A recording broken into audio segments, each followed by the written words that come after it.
நவீன தமிழகத்தின் பகுத்தறிவு பகலவன், சாதி ஒழிப்பு மற்றும் பெண் விடுதலைக்காக தனது வாழ்நாள் முழுவதையும் அர்ப்பணித்த தந்தை பெரியார் ஈவே ராமசாமி அவர்களின் வாழ்க்கை வரலாறு. ஈரோட்டு இளஞ்சிங்கம் ஆரம்ப கால புரட்சி. தமிழகத்தின் ஈரோட்டு நகரில் 1879ஆம் ஆண்டு செப்டம்பர் மாதம் 17ஆம் நாள் ஒரு வசதி படைத்த வணிக குடும்பத்தில் பிறந்தார் ராமசாமி. இவரது தந்தை வெங்கடப்ப நாயக்கர் ஒரு பெரும் வணிகர், தாய் சின்ன தாயம்மாள் ஒரு பக்தி மிக்க பெண்மணி. ஈரோட்டின் செல்வாக்கு மிக்க குடும்பத்தில் பிறந்த இவருக்கு தந்தையிட்ட பெயர் ராமசாமி என்பதாகும். வசதிகள் சூழ்ந்த ஒரு சூழலில் வளர்ந்தாலும் சிறு வயதிலேயே இவர் கண்ட ஜாதி பாகுபாடுகள் இவருக்குள் ஒரு பெரிய கேள்வியை எழுப்பின. ராமசாமியின் குடும்பம் மிகவும் ஆச்சாரமான குடும்பம். வீட்டில் எப்போதும் பஜனைகளும் ஆன்மீக சொற்பொழிவுகளும் நடந்து கொண்டே இருக்கும். ஆனால் சிறுவன் ராமசாமியோ அந்த சொற்பொழிவுகளில் சொல்லப்படும் கருத்துக்களில் இருக்கும் முரண்பாடுகளை கண்டறிந்து அங்கேயே கேள்வி கேட்க தொடங்கினார். இந்த துணிச்சல் தான் அவருக்கு பிற்காலத்தில் பகுத்தறிவு பகலவன் என்ற பெயரை தேடித்தந்தது.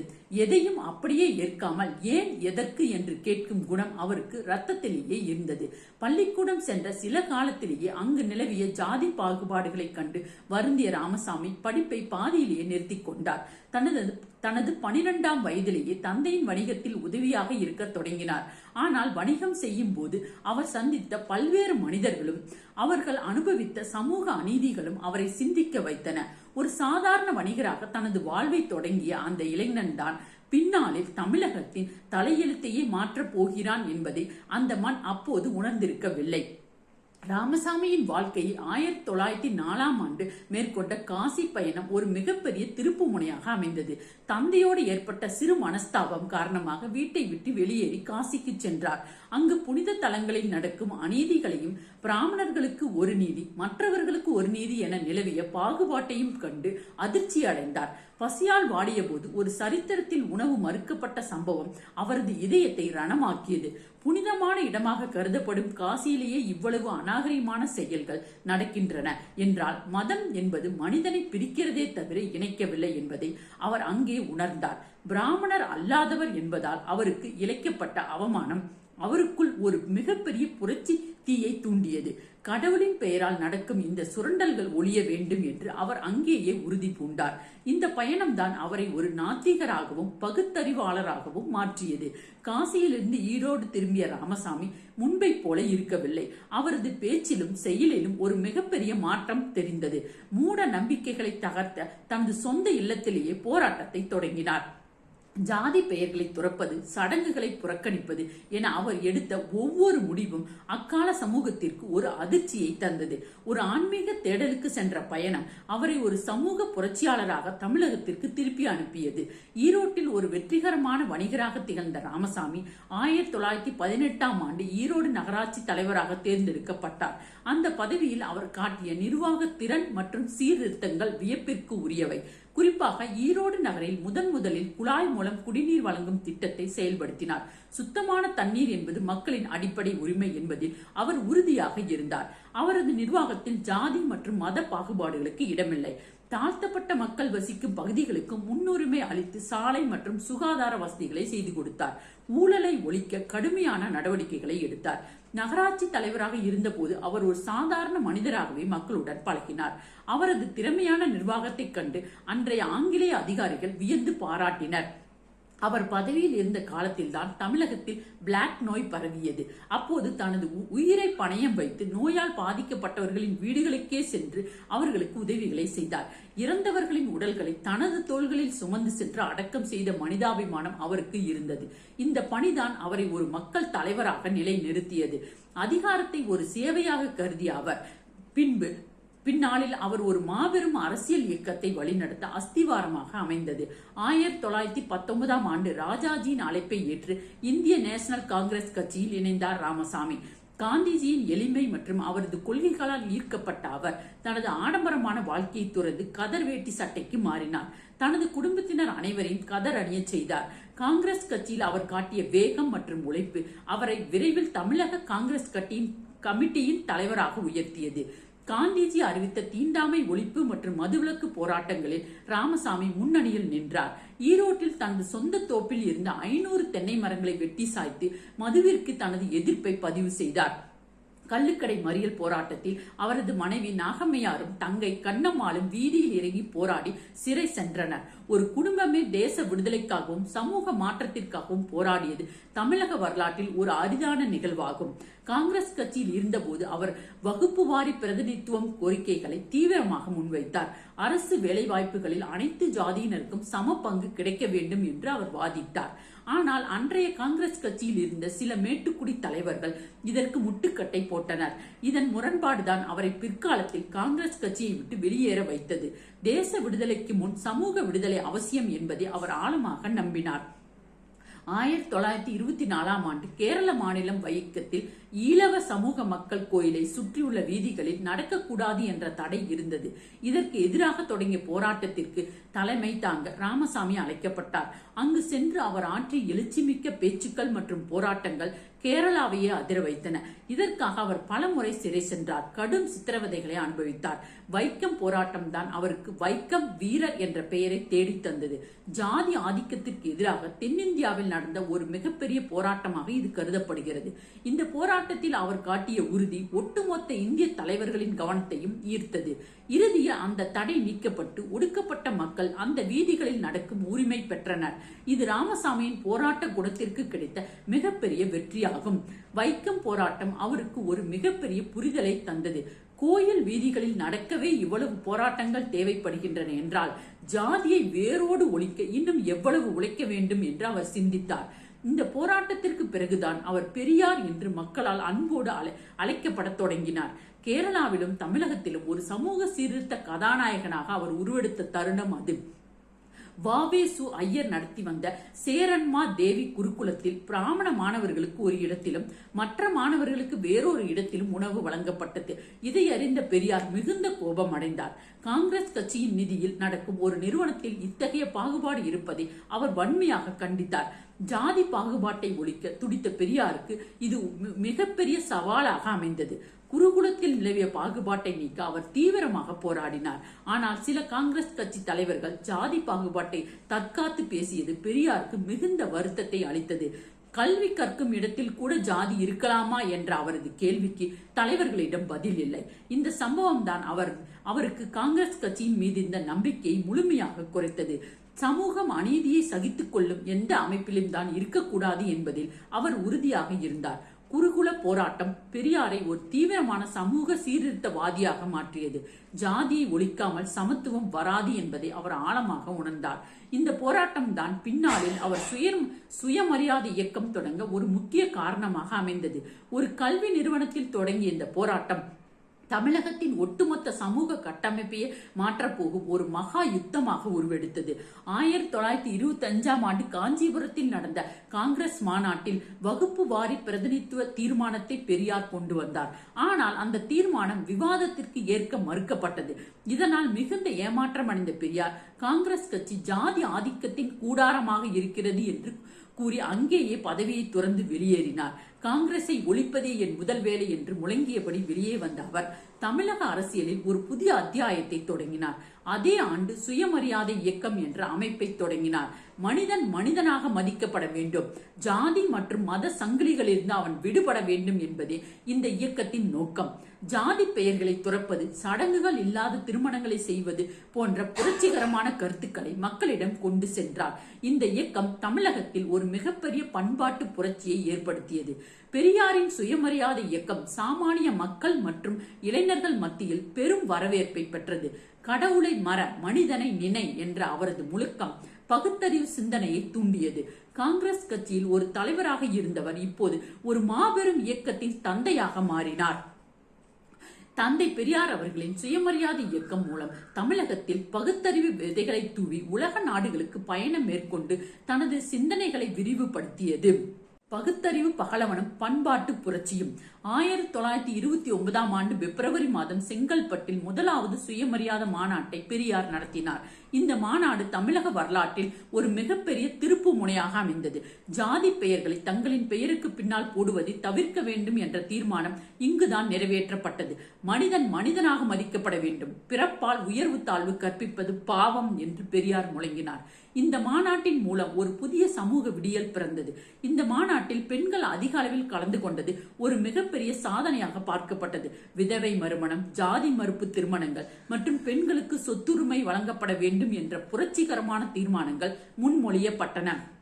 பெண்கள் அடிமைகளாக இருக்கும் வரை சமூகம் முன்னேறாது என்று பெரியார் எச்சரித்தார். சடங்குகள் இல்லாத சுயமரியாதை திருமணங்கள் குறித்த விழிப்புணர்வு இந்த மாநாட்டின் வாயிலாகவே தமிழகம் முழுவதும் பரவியது. செங்கல்பட்டு மாநாடு பெரியாரை தமிழகத்தின் ஒரு தனிகரற்ற சமூக சீர்திருத்தவாதியாக அடையாளம் காட்டியது.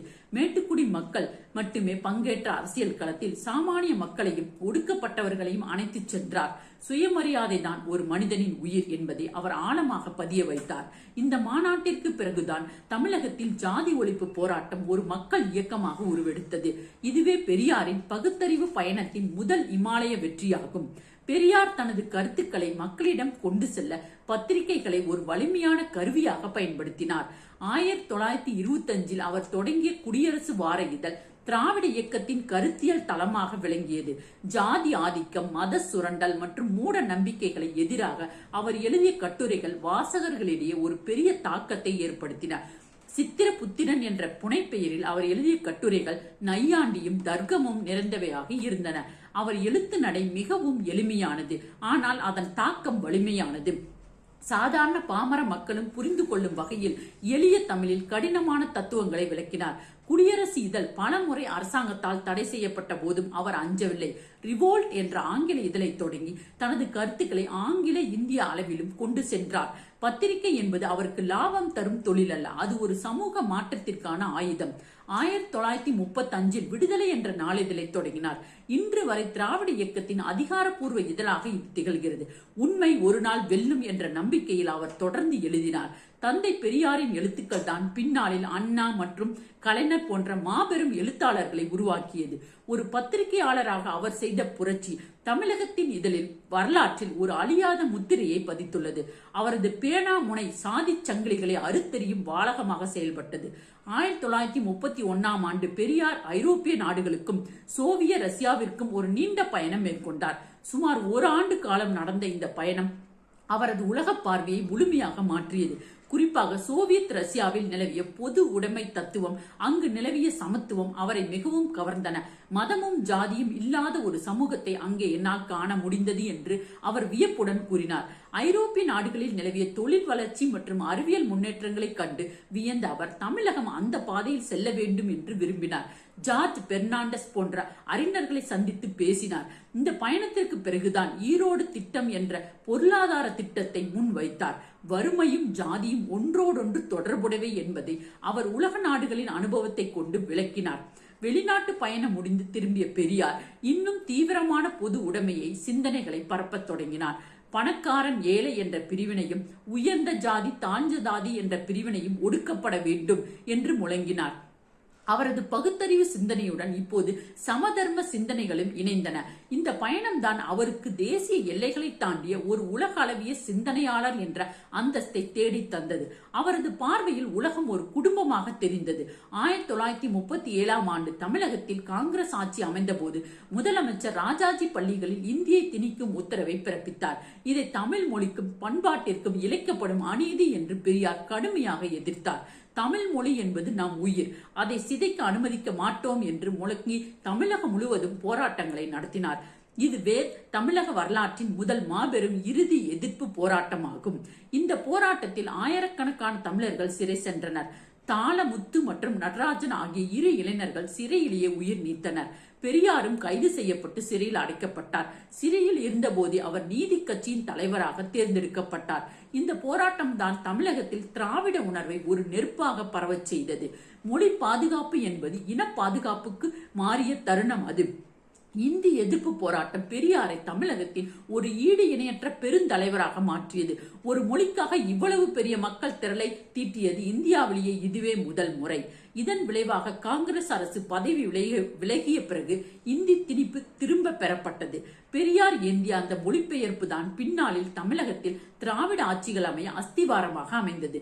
மொழி உரிமை போராட்டத்தில் பெரியார் ஒரு மாபெரும் தளபதியாக திகழ்ந்தார்.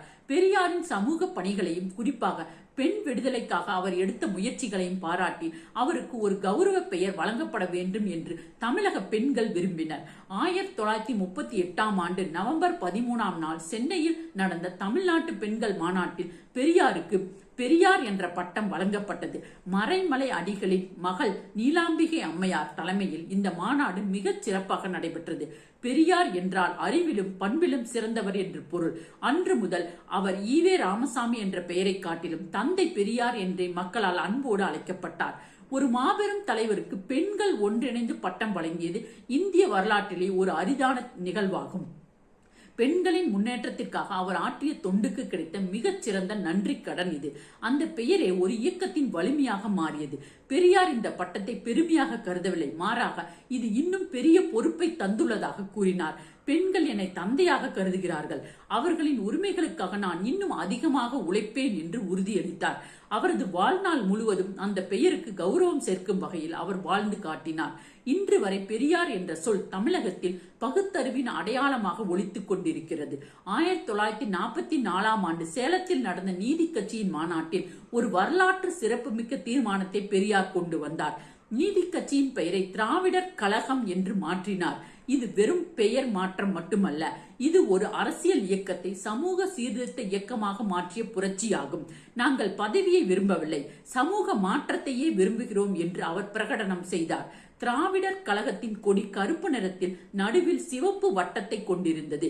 கருப்பு என்பது ஒடுக்கப்பட்ட மக்களின் துயரத்தையும், சிவப்பு என்பது அந்த துயரத்தை துடைக்கும் புரட்சியையும் குறித்தது. ஜாதி ஒழிப்பே முதன்மை லட்சியம் என்று அவர் அறிவித்தார். கருப்பு சட்டை அணிவதை ஒரு அடையாளமாக மாற்றினார். இது மேல்தட்டு மக்களின் அதிகாரத்திற்கு எதிரான ஒரு போராக அமைந்தது. ஒரு மாபெரும் அரசியல் கட்சி சமூக பணிக்காக தன்னை முழுமையாக அர்ப்பணித்த தருணம் அது. அண்ணா இந்த தீர்மானத்தை வழிமொழிந்தார். பெரியாரின் தலைமையில் திராவிடர் கழகம் தமிழகத்தின் பட்டி தொட்டி எங்கும் பரவியது. எங்கள் வாழ்வும் எங்கள் வளமும் மங்காத தமிழ் என்று சங்கே முழங்கு என்ற பாவேந்தரின் வரிகள் இயக்கத்தின் முழக்கமாக அமைந்தது. திராவிடர் கழகம் என்பது ஒரு இரும்பு போன்ற கட்டுப்பாடான இயக்கமாக உருவெடுத்தது. பெரியார் என்ற அந்த ஒற்றை மனிதரின் பின்னால் தமிழகமே அணிதிரண்ட காலம் அது. பெரியார் தனது பிரச்சாரத்தில் மிகவும் தீவிரமாக பகுத்தறிவு சிந்தனைகளை முன்வைத்தார். கடவுள் இல்லை, கடவுள் இல்லை, கடவுள் இல்லவே இல்லை, கடவுளை கற்பித்தவன் முட்டாள் என்ற அவரது வாசகம் தமிழகத்தை சிந்திக்க வைத்தது. மனிதர்களை பிரிக்கும் மத சடங்குகளை அவர் வன்மையாக சாடினார். மதமும் கடவுளும் மனிதனின் அறிவை மழுங்கடிக்கின்றன என்று அவர் நம்பினார். இதற்காக பல மேடைகளில் அவர் கல்லடிபட்டார், செருப்படிபட்டார். அவர் மேற்கொண்ட பிள்ளையார் சிலை உடைப்பு போராட்டம் மற்றும் ராமாயண எதிர்ப்பு பிரச்சாரம் அக்கால சமூகத்தில் பெரும் விவாதங்களை ஏற்படுத்தின. இவை மதத்தை அவமதிப்பதற்காக செய்யப்பட்டவை அல்ல, மதத்தின் பெயரால் நிலவும் ஜாதி உயர்வு தாழ்வுகளை தகர்ப்பதற்காகவே செய்யப்பட்டன என்று அவர் விளக்கினார். உனது அறிவை பயன்படுத்தி எதையும் ஆராயாமல் நம்பாதே என்ற அவரது அடிப்படை பாடம் அவரது நிமிர்ந்த நன்னடை பலரையும் ஆச்சரியப்பட வைத்தது. பெரியாரின் பகுத்தறிவு என்பது வெறும் நாத்திகம் அல்ல, அது மனிதநேயம். மனிதனை மனிதனாக நடத்து, அதுவே சிறந்த தெய்வம் என்று அவர் கூறினார். அவரது தீவிரமான பிரச்சாரத்தால் தமிழகத்தில் மூட நம்பிக்கைகள் மெல்ல மெல்ல குறையத் தொடங்கின. சடங்குகள் இல்லாத திருமணங்கள் பெருகின. ஒரு சமூகத்தின் சிந்தனை போக்கையே மாற்றிய பெரியாரின் பகுத்தறிவு புரட்சி இன்று வரை தமிழகத்தின் தனித்துவமான அடையாளமாக திகழ்கிறது. பெண் விடுதலையும் சமூக நீதியும். பெரியார் பெண் விடுதலை குறித்து கொண்டு வந்த கருத்துக்கள் அக்கால சமூகத்திற்கு பெரும் அதிர்ச்சியை தந்தன. பெண் ஏன் அடிமையானாள் என்ற தனது நூலின் மூலம் ஆண் ஆதிக்க சமூகத்தின் முகத்திரையை கிழித்தார். பெண்கள் வெறும் குழந்தை பெற்று தரும் இயந்திரங்கள் அல்ல, அவர்களுக்கும் ஆண்களுக்கும் நிகரான அறிவுத்திறன் உண்டு என்று வாதிட்டார். அடுப்பூதும் பெண்களுக்கு படிப்பு எதற்கு என்று கேட்ட காலத்தில் பெண்கள் விண்வெளிக்கு செல்ல வேண்டும் என்று கனவு கண்டார். அவர் முன்வைத்த புரட்சிகரமான கருத்துக்களில் ஒன்று பெண்களுக்கு சொத்துரிமை வழங்கப்பட வேண்டும் என்பது. பொருளாதார சுதந்திரம் இல்லாத பெண்ணால் ஒருபோதும் அடிமைத்தனத்திலிருந்து விடுபட முடியாது என்று அவர் நம்பினார். அதே போல் பெண்களுக்கு கல்வி மற்றும் வேலை வாய்ப்பில் முன்னுரிமை அளிக்கப்பட வேண்டும் என்று போராடினார். தாலி கட்டுவது என்பது பெண்ணை அடிமைப்படுத்தும் சடங்கு என்று சாடினார். அவரது சிந்தனைகள் அனைத்தும் பெண்வாதினத்தின் பெண்ணினத்தின் முன்னோடியாக திகழ்கின்றன. பெரியார் பெண்களை போராட்ட களத்திற்கு அழைத்து வந்தார். பொதுக்கூட்டங்களில் பேசுவதற்கும் சிறை செல்வதற்கும் பெண்களை ஊக்குவித்தார். உனது பாதுகாப்பு உனது கையில் தான் இருக்கிறது, யாரையும் சார்ந்து இருக்காதே என்று போதித்தார். ஒரு சமூகத்தின் முன்னேற்றம் என்பது அந்த சமூகத்து பெண்களின் நிலையை கொண்டே தீர்மானிக்கப்படுகிறது என்பது அவரது அசைக்க முடியாத கொள்கை. இன்றைய தமிழக பெண்களின் முன்னேற்றத்திற்கு பெரியார் போட்ட அந்த அறிவு விதைதான் மிக முக்கியமான காரணம். அக்காலத்தில் நிலவிய குழந்தை திருமண முறையை பெரியார் வன்மையாக கண்டித்தார். விளையாடும் வயதில் ஒரு பெண்ணிற்கு திருமணம் செய்து வைப்பது அந்த பெண்ணின் வாழ்வை திகைக்கும் சிதைக்கும் செயல் என்று அவர் கூறினார். இதற்காக சட்டங்கள் இயற்றப்பட வேண்டும் என்று தொடர்ந்து வலியுறுத்தினார். அதே போல் சிறு வயதிலேயே கணவனை இழந்த பெண்கள் படும் துயரை கண்டு வருந்தினார். விதவை என்ற சொல்லே சமூகத்திலிருந்து அகற்றப்பட வேண்டும் என்று போராடினார். விதவை மறுமணத்தை அவர் ஒரு இயக்கமாகவே நடத்தினார். தனது குடும்பத்திலேயே தனது தங்கை மகளுக்கு மறுமணம் செய்து வைத்து முன்மாதிரியாக திகழ்ந்தார். ஆண் இறந்தால் பெண் ஏன் மொட்டை அடித்துக் கொள்ள வேண்டும், ஏன் மூளையில் உட்கார வேண்டும் என்ற அவரது கேள்விகள் சமூகத்தின் மனசாட்சி தட்டி எழுப்பின. மறுமணம் செய்து கொள்ளும் பெண்களுக்கு சமூகத்தில் கௌரவம் கிடைக்க வேண்டும் என்று பிரச்சாரம் செய்தார். அவரது தொடர் உழைப்பால் சமூகத்தின் பார்வையில் ஒரு பெரிய மாற்றம் ஏற்பட்டது. அவர் நடத்திய சுயமரியாதை திருமணங்களில் விதவை மறுமணங்களுக்கு முன்னுரிமை அளிக்கப்பட்டது. சடங்குகள் இல்லாத எளிமையான திருமணங்கள் மூலமாக பல பெண்களின் வாழ்வில் ஒளியேற்றினார். வாழ்க்கை துணை நலம் என்ற சொல்லை தான் அவர் பயன்படுத்தினார். மனைவி என்ற அடிமை சொல்லை தவிர்த்தார். ஒரு பெண்ணின் மறுவாழ்வு என்பது அவளது உரிமை என்பதை அவர் உலகுக்கு உரக்கச் சொன்னார். அவரது இந்த போராட்டங்கள் தான் பிற்காலத்தில் தமிழகத்தில் சீர்திருத்த சட்டங்கள் வர அடிப்படையாக அமைந்தன. சமூக நீதியின் அடிப்படை என்பது இடஒதுக்கீடு தான் என்பதில் பெரியார் உறுதியாக இருந்தார். அரசு வேலைகளிலும் கல்வி நிறுவனங்களிலும் அனைத்து சமூகத்தினருக்கும் அவர்களின் மக்கள் தொகைக்கு ஏற்ப பங்கு அளிக்கப்பட வேண்டும் என்று போராடினார். அன்றைய காலத்தில் ஒரு குறிப்பிட்ட சமூகத்தினர் மட்டுமே அனைத்து பதவிகளிலும் இருந்ததை அவர் வன்மையாக கண்டித்தார். இதுவே வகுப்பு வாரி பிரதிநிதித்துவம் போராட்டமாக தமிழகத்தில் வெடித்தது. காங்கிரஸ் கட்சியிலிருந்து அவர் வெளியேறியதற்கு இந்த இடஒதுக்கீடு கொள்கைதான் முக்கிய காரணம். சமூகத்தில் பின்தங்கியவர்கள் முன்னேறாமல் தேசம் முன்னேற முடியாது என்று அவர் வாதிட்டார். இதற்காக அவர் நீதி கட்சியுடன் இணைந்து பல போராட்டங்களை நடத்தினார். 1921 நீதி கட்சி கொண்டு வந்த வகுப்பு வாரி அரசாணையை பாதுகாக்க அவர் தனது வாழ்நாள் முழுவதையும் அர்ப்பணித்தார். இடஒதுக்கீடு என்பது சலுகை அல்ல, அது பின்தங்கிய மக்களின் உரிமை என்று அவர் முழங்கினார். பெரியாரின் இந்த தீவிரமான போராட்டம் தான் இந்திய அரசியல் சாசனத்தில் முதல் திருத்தம் வர காரணமாக அமைந்தது. 1950 இடஒதுக்கீட்டிற்கு ஆபத்து வந்தபோது அவர் நடத்திய போராட்டத்தால் தான் அரசியல் சாசனத்தில் திருத்தம் செய்யப்பட்டு இடஒதுக்கீடு பாதுகாக்கப்பட்டது. அனைவருக்கும் அனைத்தும் என்ற தத்துவத்தின் அடிப்படையில் அவர் முன்னெடுத்த சமூக நீதி பயணம் இன்று தமிழகத்தை இந்தியாவின் ஒரு முன்னேறிய மாநிலமாக மாற்றியுள்ளது. இடஒதுக்கீட்டின் தந்தை என்று பெரியார் போற்றப்படுவது இதற்காகத்தான். பெரியார் இந்தி திணிப்பை ஒரு மொழியாக மட்டும் பார்க்கவில்லை, அது ஒரு பண்பாட்டு ஆதிக்கமாகவே பார்த்தார். இந்தி உள்ளே நுழைந்தால் தமிழ் அழிந்துவிடும், தமிழர்களின் அடையாளம் சிதைந்துவிடும் என்று அவர் எச்சரித்தார். 1938 ராஜாஜி இந்தியை பள்ளிகளில் கட்டாயமாக்கிய போது பெரியார் முன்னின்று போராட்டத்தை நடத்தினார். தமிழ்நாடு தமிழருக்கு என்ற முழக்கம் இந்த போராட்டத்தின் போதுதான் உருவானது. மொழி போர் என்பது ஒரு இனத்தின் தற்காப்பு போர் என்று அவர் கருதினார். ஆயிரக்கணக்கான தொண்டர்களுடன் வீதியில் இறங்கி போராடினார். சிறைவாசம் அவருக்கு பழகி போன ஒன்றாக இருந்தாலும் மொழிக்காக அவர் அனுபவித்த துன்பங்கள் அதிகம். இந்த போராட்டம் தான் தமிழகத்தில் திராவிட உணர்வை ஒரு நெருப்பாக பரவச் செய்தது. தமிழர்களின் மொழி உணர்வை ஒரு அரசியல் சக்தியாக மாற்றிய பெருமை பெரியாரையே சாரும். அவர் மொழியை ஒரு கருவியாக பார்த்தார். மொழி என்பது மனிதனின் முன்னேற்றத்திற்காக பயன்பட வேண்டுமே தவிர அவனை அடிமைப்படுத்த கூடாது என்று அவர் கூறினார். ஆங்கில கல்வியை அவர் ஊக்கப்படுத்தினார். ஏனென்றால் அது உலகம் அறிவை தரும் என்று அவர் நம்பினார். இந்தி எதிர்ப்பின் மூலம் வடநாட்டு ஆதிக்கத்தை தமிழகத்தில் நுழைய விடாமல் தடுத்தார். பெரியார் ஏந்திய அந்த மொழி போர்தான் இன்றும் தமிழகத்தின் தனித்துவமான அடையாளமாக திகழ்கிறது. பெரியாரின் வாழ்நாள் லட்சியம் ஜாதியை வேரோடு ஒழிப்பதுதான். மனிதன் ஜாதியின் பெயரால் பிரிப்பது மிகப்பெரிய கொடுமை என்று அவர் கருதினார். ஜாதி பெயர்களை தனது பெயருக்கு பின்னால் போடுவதை முதலில் அவரே தவிர்த்தார். மற்றவர்களை அவ்வாறே செய்ய தூண்டினார். ஜாதி என்பது ஒரு கற்பிதம், அதை மனிதன் தான் உருவாக்கினான் என்பதை பகுத்தறிவு ரீதியாக விளக்கினார். தீண்டாமை என்பது மனித நேயத்திற்கு எதிரானது என்று அவர் முழங்கினார். ஒடுக்கப்பட்ட மக்கள் வசிக்கும் பகுதிகளுக்கு சென்று அவர்களுடன் உணவு அருந்தினார். அவர்களை கோயிலுக்குள் அழைத்துச் செல்ல பல போராட்டங்களை நடத்தினார். கோயிலுக்குள் நுழைய உரிமை இல்லை என்றால் அந்த கடவுளே தேவையில்லை என்று துணிச்சலாக கூறினார். ஜாதி ஒழிப்பு என்பது பொருளாதாரம் மற்றும் சமூக விடுதலையோடு தொடர்புடையது என்று அவர் நம்பினார். அவர் நடத்திய சுயமரியாதை இயக்கத்தின் ஒவ்வொரு நடவடிக்கையும் ஜாதி ஒழிப்பை நோக்கமாக கொண்டிருந்தது. ஜாதி மறுப்பு திருமணங்களை செய்த மணமக்களை அவர் ஊக்கப்படுத்தினார். ஜாதி ஒழிய வேண்டுமானால் ஜாதி மறுப்பு திருமணங்கள் பெருக வேண்டும் என்று அவர் கூறினார். அவரது தொடர் பிரச்சாரத்தால் தமிழகத்தில் ஜாதி ஆதிக்கம் மெல்ல மெல்ல குறைய தொடங்கியது. ஒரு ஜாதியற்ற சமூகத்தை படைக்க பெரியார் ஆற்றிய தொண்டு ஈடு இணையற்றது. தமிழர்கள் தங்களது பழம் பெருமையை மறந்து சடங்குகளிலும் மூட நம்பிக்கைகளிலும் மூழ்கி கிடப்பதைக் கண்டு பெரியார் வருந்தினார். நமது பண்பாடு என்பது பகுத்தறிவை அடிப்படையாக கொண்டது.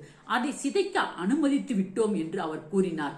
திராவிட பண்பாட்டை மீட்டெடுக்க பல இலக்கிய ஆய்வுகளையும் விவாதங்களையும் முன்னெடுத்தார். திராவிடன் என்ற அடையாளம்தான் நம்மை ஒருமுகப்படுத்தும் என்று அவர் நம்பினார். அவர் தமிழரின் வீரத்தையும் அறிவையும் போற்றினார். ஆனால் தமிழ் இலக்கியங்களில் இருந்த மூட நம்பிக்கைகளை தைரியமாக சுட்டி காட்டினார். எது உனது அறிவிற்கு சரி என்று தோன்றுகிறதோ அதை மட்டும் ஏற்றுக்கொள் என்று தமிழர்களுக்கு அறிவுறுத்தினார். பொங்கல் திருநாளை தமிழர்களின் தேசிய திருவிழாக கொண்டாட தூண்டினார். நமது அடையாளத்தை நாம் தான் நிலைநாட்ட வேண்டும் என்பதில் அவர் உறுதியாக இருந்தார். பெரியாரின் திராவிட பண்பாட்டு புரட்சி தமிழகத்தில் ஒரு மிகப்பெரிய பாதிப்பை ஏற்படுத்தியது. மக்கள் தங்களது பெயர்களை தூய தமிழில் வைத்துக் கொள்ள தொடங்கினர். தமிழ் மொழி பற்றி என்பது வெறும் பேச்சாக இல்லாமல் அது ஒரு வாழ்க்கை முறையாக மாறியது.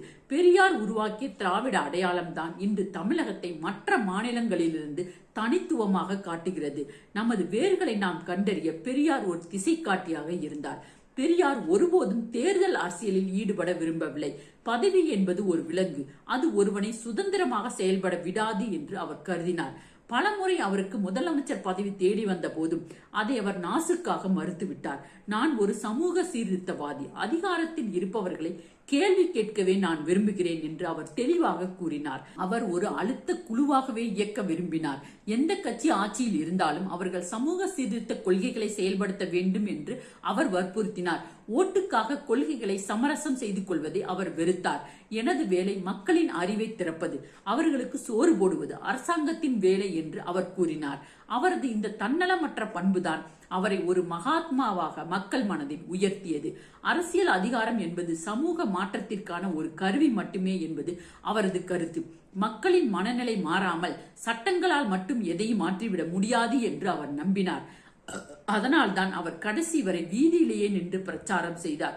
ஒரு சாதாரண தொண்டனின் குரலாகவே அவர் இருக்க விரும்பினார். பெரியாரின் இந்த அரசியல் அணுகுமுறைதான் தமிழகத்தில் ஒரு வலுவான எதிர்க்கட்சி தன்மையையும் கேள்வி கேட்கும் பண்பையும் உருவாக்கியது. நவீன தமிழகமும் பெரியாரின் அறிவு புரட்சியும். தமிழ் மொழியை நவீன காலத்திற்கு ஏற்ப எளிமைப்படுத்த வேண்டும் என்பதில் பெரியார் மிகுந்த ஆர்வம் காட்டினார். 1935 ஆண்டிலேயே தனது குடியரசு இதழில் புதிய எழுத்து முறையை புகுத்தினார். அ, ஆ, ஐ, ஓ போன்ற உயிர் எழுத்துக்களுடன் சேரும் உயிர்மை எழுத்துக்களில் இருந்த வரி வடிவ குழப்பங்களை களைந்து அச்சுக்கோப்பிற்கு எளிதாக இருக்கும் வகையில் நா, நே, நோ, ரா, நே, நோ போன்ற எழுத்து சீர்திருத்தங்களை அறிமுகப்படுத்தினார். இது தமிழ் மொழியை தட்டச்சு மற்றும் அச்சு இயந்திரங்களுக்கு நெருக்கமாக்கியது. பெரியார் கொண்டு வந்த இந்த மாற்றம் வெறு எழுத்து மாற்றம் மட்டுமல்ல, அது ஒரு காலத்தின் தேவை. பழைய முறைப்படி ஓலைச்சுவடிகளில் எழுதப்பட்ட சிக்கலான வரி வடிவங்களை சாதாரண மக்களும் எளிதில் கற்றுக்கொள்ள வேண்டும் என்பதே அவரது நோக்கம். மொழி என்பது கருத்துக்களை பரிமாறிக்கொள்ளும் கருவி, அது எளிமையாக இருக்க வேண்டும் என்று அவர் வாதிட்டார். தமிழ் அறிஞர்கள் சிலர் ஆரம்பத்தில் எதிர்த்தாலும் காலப்போக்கில் இந்த மாற்றத்தின் அவசியத்தை அனைவரும் உணர்ந்தனர். பெரியார் மறைந்து பல ஆண்டுகளுக்கு பிறகும் 1978 ஆண்டு அன்றைய தமிழக முதல்வர் எம்ஜிஆர் அவர்கள் பெரியாரின் இந்த எழுத்து சீர்திருத்தத்தை அரசு அங்கீகாரத்துடன் நடைமுறைப்படுத்தினார். இன்று நாம் பயன்படுத்தப்படும் நவீன தமிழ் எழுத்துக்கள் பெரியாரின் அந்த தொலைநோக்கு பார்வைதான் அடிப்படை மொழியை ஒரு புனித பொருளாக பார்க்காமல் அதை ஒரு அறிவியல் கருவியாக பார்த்த அவரது துணிச்சல் வியப்பிற்கு உரியது. உலக தரத்திற்கு தமிழை உயர்த்த இந்த சீர்திருத்தம் ஒரு பாலமாக அமைந்தது. பெரியார் ஒரு தீவிரமான அறிவியல் சிந்தனையாளர். அறிவியலை பயன்படுத்த அது உன்னத வாழ்வை எளிதாக்கும் என்று அவர் போதித்தார்.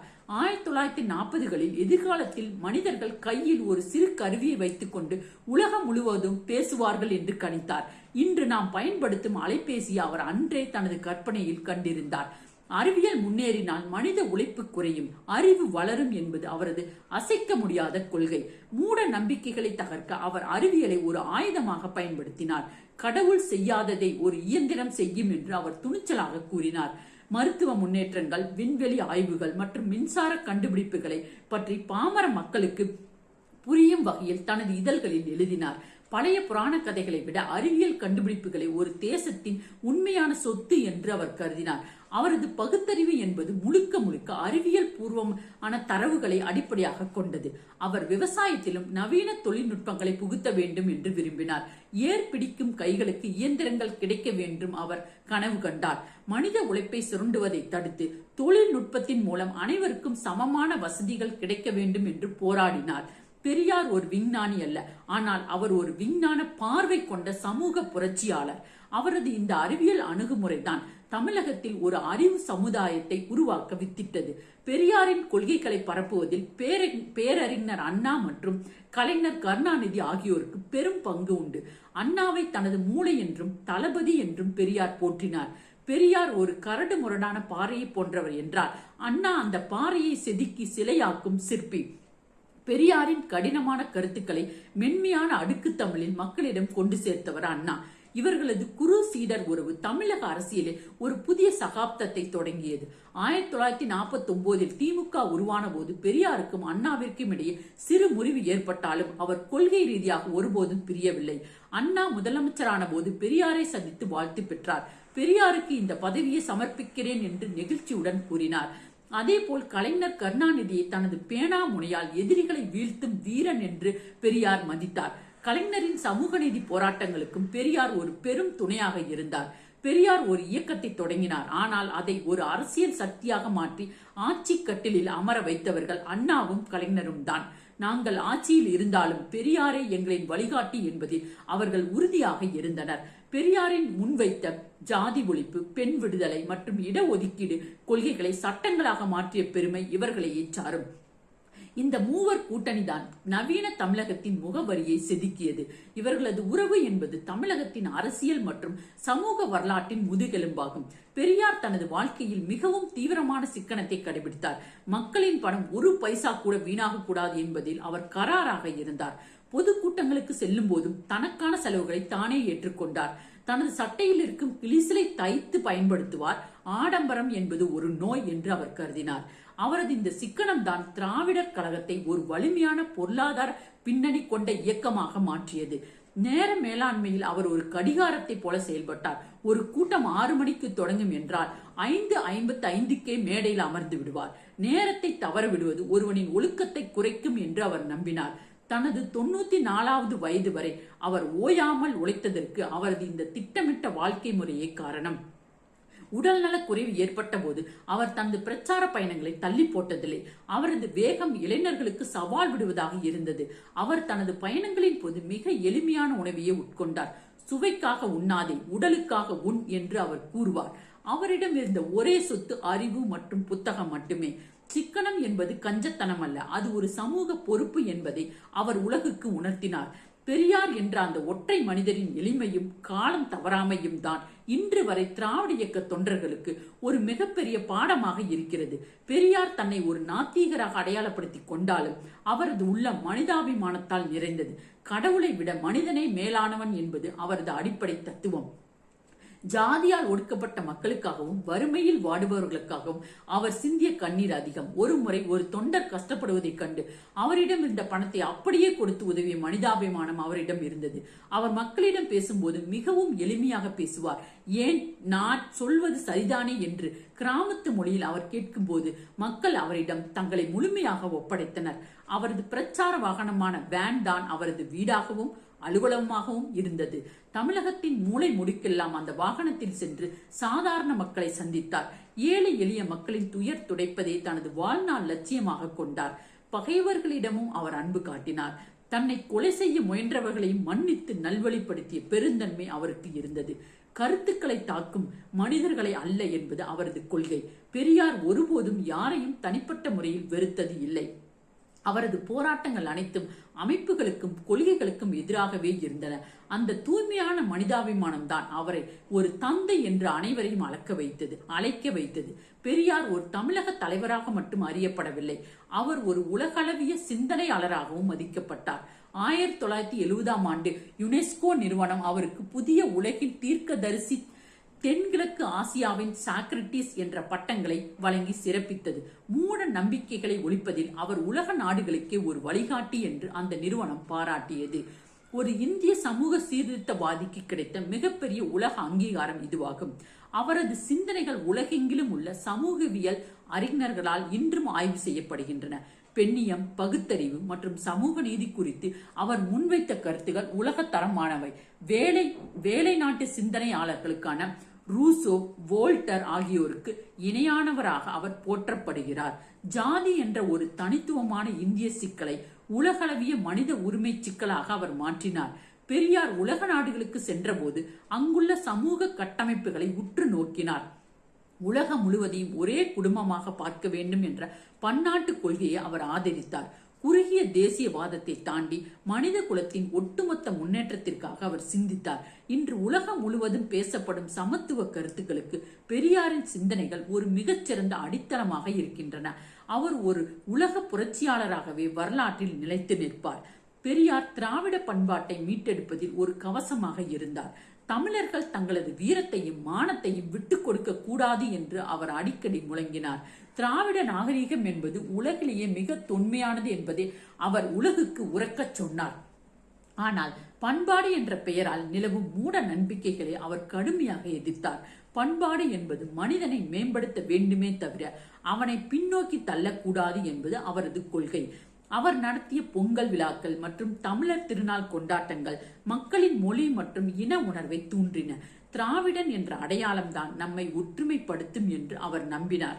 ஆரிய ஆதிக்கத்திலிருந்து திராவிட பண்பாட்டை காக்க அவர் நடத்திய போராட்டங்கள் வரலாற்று சிறப்பு மிக்கவை. அவரது பிரச்சாரத்தால் தமிழக மக்கள் தங்களது வேர்களை தேடிச் செல்ல தொடங்கினர். ஒரு இனத்தின் அடையாளத்தை பாதுகாப்பதில் அவர் ஒரு மாபெரும் காவலராக திகழ்ந்தார். தமிழில் இருந்த ஜாதி பெயர்களை நீக்கி தூய தமிழ் பெயர்களை வைத்துக் கொள்ள மக்களை தூண்டினார். திருமண சடங்குகளில் நிலவிய பிறமொழி ஆதிக்கத்தை தவிர்த்து தமிழில் திருமணங்களை நடத்த செய்தார். இதன் மூலம் தமிழரின் பண்பாடு ஒரு சுயமரியாதை உடைய பண்பாடாக மாறியது. பெரியார் உருவாக்கிய இந்த சமூக மற்றும் பண்பாட்டு விழிப்புணர்வு தான் இன்று தமிழகத்தை தேசிய அளவில் ஒரு தனித்துவமான மாநிலமாக வைத்திருக்க உதவுகிறது. ஈரோட்டு பூகம்பத்தின் இறுதியும் அழியாத புகழும். பெரியார் தனது 94வது வயதிலும் ஒரு இளைஞனை போன்ற வேகத்துடன் தமிழகம் முழுவதும் சுற்றுப்பயணம் செய்தார்.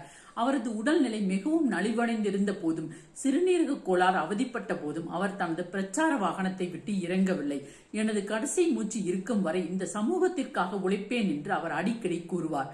1973ஆம் ஆண்டு டிசம்பர் மாதம் சென்னையில் நடந்த தமிழர் சமூக இழிவு ஒழிப்பு மாநாட்டில் அவர் ஆற்றிய உரையே அவரது இறுதி பேருரையாக அமைந்தது. அவரது கால்கள் தளர்ந்திருக்கலாம், ஆனால் அவரது சிந்தனைகளும் குரலும் ஒருபோதும் தளர்த்தவில்லை. சக்கர நாற்காலில் அமர்ந்து கொண்டே ஆயிரக்கணக்கான மக்களை சந்தித்து அவர்களுக்கு பகுத்தறிவு விதைகளை தூவினார். மரணம் தன்னை நெருங்குவதை அவர் அறிந்திருந்தார். ஆனால் அதை கண்டு அவர் அஞ்சவில்லை. நான் இறந்தாலும் எனது கொள்கைகள் வாழும் என்று அவர் துணிச்சலுடன் கூறினார். அந்த தளராத உழைப்புதான் அவரை ஒரு கர்ம வீரராக மக்கள் மனதில் நிலைநிறுத்தியது. தனது வாழ்நாளின் இறுதி நொடி வரை அவர் ஒரு புரட்சியாளராகவே வாழ்ந்தார். மருத்துவமனையில் அனுமதிக்கப்பட்டிருந்த போதும் அங்கிருந்து மருத்துவர்களிடமும் செவிலியர்களிடமும் ஜாதி ஒழிப்பு மற்றும் பெண் விடுதலை குறித்து விவாதித்தார். ஒரு மனிதன் தனது லட்சியத்திற்காக எத்தகைய உச்சக்கட்ட அர்ப்பணிப்பை காட்ட முடியும் என்பதற்கு பெரியாரின் இறுதி காலமே சான்று. அவர் ஒரு நபராக பேசவில்லை, ஒரு வரலாற்று சக்தியாக முழங்கினார். 1973 டிசம்பர் 24 தமிழகத்தின் அந்த மாபெரும் அறிவுச்சுடர் அணைந்தது. வேலூர் சிஎம்சி மருத்துவமனையில் சிகிச்சை பலனின்றி பெரியார் காலமானார். அந்த செய்தி கேட்டதும் ஒட்டுமொத்த தமிழகமும் அதிர்ச்சியில் உறைந்தது. ஜாதி மத கட்சி வேறுபாடின்றி தமிழகமே கண்ணீர் வடித்தது. தந்தை மறைந்தார் என்ற செய்தி வானொலியில் ஒலித்த போது ஒவ்வொரு தமிழன் வீட்டிலும் ஒரு பெரியவர் மறைந்த துக்கம் நிலவியது. அவரது உடல் சென்னைக்கு கொண்டு வரப்பட்டு பொதுமக்கள் அஞ்சலிக்காக வைக்கப்பட்டது.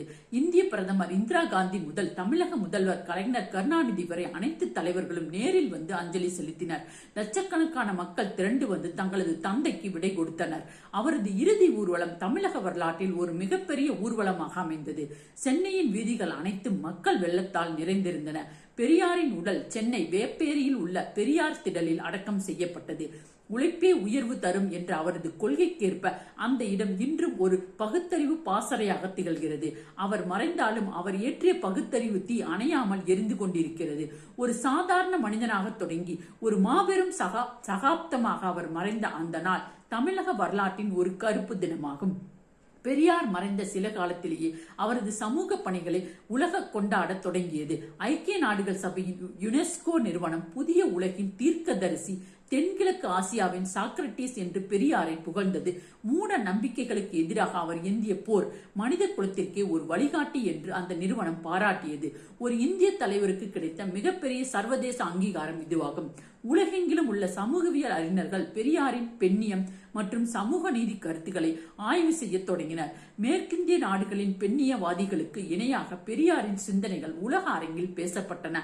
ஜாதி என்ற ஒரு சிக்கலான சமூக அமைப்பை பகுத்தறிவு ரீதியாக அணுகிய அவரது திறமை வியக்க வைத்தது.